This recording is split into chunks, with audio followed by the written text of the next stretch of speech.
في طبعته الثالثة عرف الصالون الوطني للكتاب بشلف والمنظم من طرف مؤسسة صحو شلف مشاركة أزيد من 20 دار نشر وعدة كتاب وباحثين، بالإضافة للمكتبة الوطنية، المجلس الأعلى للغة العربية، المحافظة السامية الأمازيغية، مركز البحث في الأنثروبولوجيا الاجتماعية والثقافية وعدة جمعيات، حيث شهد به دار الثقافة بعاصمة الولاية وعلى مدار ال4 أيام الأولى من هذا الشهر إقبال هواة القراءة والمطالعة على مختلف أنواع الكتب التي عرضت من لغات مختلفة. عندنا 20 دار نشر تشارك في هذا المعرض، وعدد كبير تاع الكتاب اللي جو وحدهم، جابوا معاهم الكتب تاعهم باش يعرضوهم هنا. منهم كتاب من المنطقة وكتاب من وهران، وجونا بزاف الكتاب من تيزي وزو، بجاية، البرج، عنابة، يعني من كل أنحاء الوطن. جاو من تيارت، جاو يعني اللي نذكرهم. المشاركة كانت يعني الجمهور كان لاباس به، وخاصة في يوم الافتتاح اللي كان يوم أول ماي، يعني يوم عطلة راحة، يعني من الصباح حتى العشية كان توافد كبير على لي هادو. خصوصية هاد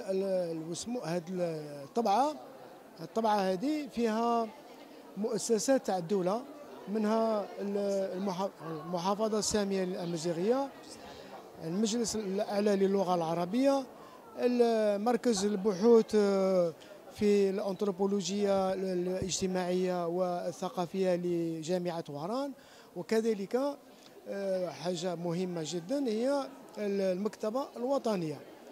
من هذه المؤسسات إضافة إلى الراعي الرسمي لهذه الطبعة، وهو القرض الشعبي الجزائري، لو كريدي بوبولار دالجيري، اللي عاوننا باش ننظموا هذا اسمه. احنا نشكرهم كثير، ونشكر كذلك السيد الوالي ولاية شلف اللي عطانا الرعاية تاع هذا الصالون. كما نشكر كل الناس اللي المواطنين اللي ساهموا في إنجاح هذه التظاهرة الثقافية اللي عندها يعني بعد وطني.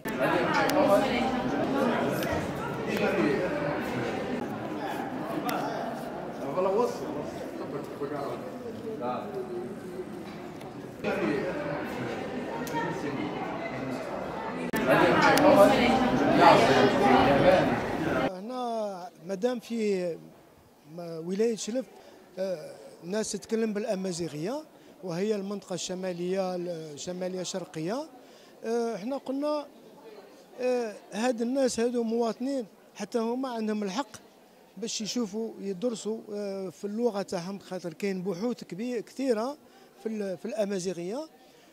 لذا جبنا معنا حتى هاد جمعية تيفاوين، قلنا لهم شاركوا معنا. كان عندنا الإمكانيات كنا نرسلوا حافلات حتى البريرة والبني حوا باش نجيبوا تلاميذ، لكن لحد سادير ما كانش عندنا، ما كانش.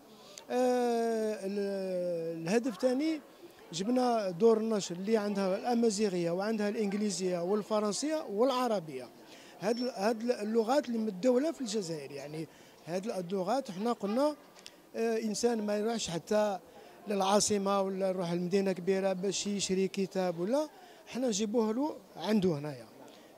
هذه فرصة باش يشريه، والفرصة هذه ما تعودش، يعني لازم يستنى فيها عام الجاي باش يسمو، والأسعار يعني في متناول الجميع.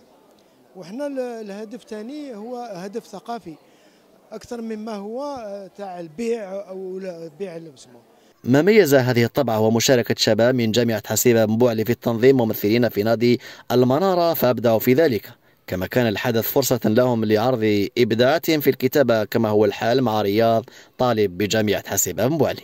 يكون معكم طالب ولاية الرياض، تخصص اتصال جمهوري مصر 1، منظم وكاتب في الصالون الوطني للكتاب بولاية شلف بدار الثقافة.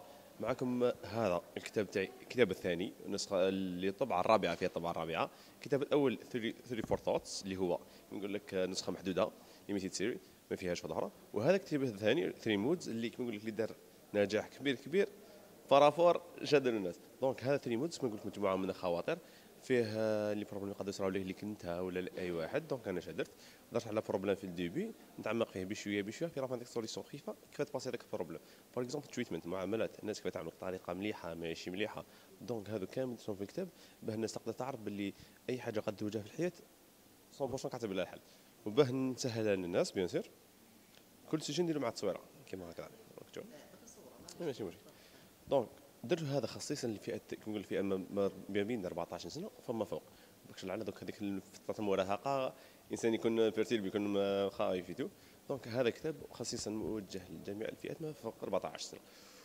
لغه سهله وبسيطه درتها اكسبري باه الناس كما تقدر تقراها. لغه انجليزيه سهله جدا. باسكو علاه كنا نديرها لغه اكاديميكيه ولا اكاديميك ماشي الناس كما تقدر تقراها. دونك الفو لازم ندير اونجلي سامبل باه الناس سوا كبار صغار واللي يعرفوا ولا ما يعرفوش يقدروا يقراوها. ودرتو قلت لك اونجلي سامبل باه الناس تقدر تقرا ميم سي واحد يبغي يتعلم اونجلي ولا فيه لي مون سامبل ما فوكابل بزاف سهل. تقدر اي واحد يبغي يتعلم اونجلي ولا يقدر يتعلم فيه ميم المحتوى تاعو شباب بزاف. شوف اللغه الانجليزيه نهضر في تشلف ناقصه بزاف بالنسبه نقولوا اجي سوندر لا واخر ما حتى نقول لك بلاد قبيل بلا ما نذكرهم كامل بس عندهم مقروئيه الناس تقرا ثم اللغه الانجليزيه. شلف انا ما تقراش بزاف كي كنا في سيلي العام اللي فات كيما يقول لك نفذ النسخه 3 خطرات وصلنا اكثر من مبيعات اكثر من 200 نسخه هكاك بعدنا. كيفاش تقيم هنايا المعرض هذا لغايه اليوم رانا في اليوم الثاني؟ شوف هو كاين شويه اقبال والناس شوف الناس هنا ما تقراش بزاف اونجلي. لازم كي يكون ثماك لازم الكاتب يكون معاه باسكو اي واحد ما يقدرش يقتنع بلا نقول لك لي زيد تاع اللوتور هذه لازم واحد كي يجي يشري لازم انا نكون حاضر معاه ثم ترسخ له ليدي في راسو ونقدر نبيعوا له نورمال سامبلومون باسكو علاه الانسان يبغي يشري يحوس على اللي كاتب عليه ما يبغيش يشري وحده يقول لك فهمني اسمع كي نفهموه تبيعوا له سامبلومون. وش الحاجه اللي حاجتني نفتخر بها انه وليت تشلف والناس كي اللي يقولوا لي هذا وليت تشلف صافي من كرون بليزير. كما عرف المعرض حضور كتاب من خارج الوطن على غرار البروفيسور جاكلين برونو أستاذة بإحدى الجامعات الفرنسية. Pour revenir à mon travail, je suis ancienne professeure de lettres, de littérature. Je défends bec et ongle la littérature algérienne de langue française. Si je parlais l'arabe, je défendrais également la littérature en langue arabe. Parce que je défends la littérature contemporaine. Je trouve que avoir une plume entre les mains et pouvoir parler de la vie en général, c'est quelque chose d'extraordinaire. Que chacun puisse écrire son histoire, l'histoire actuelle, l'histoire passée.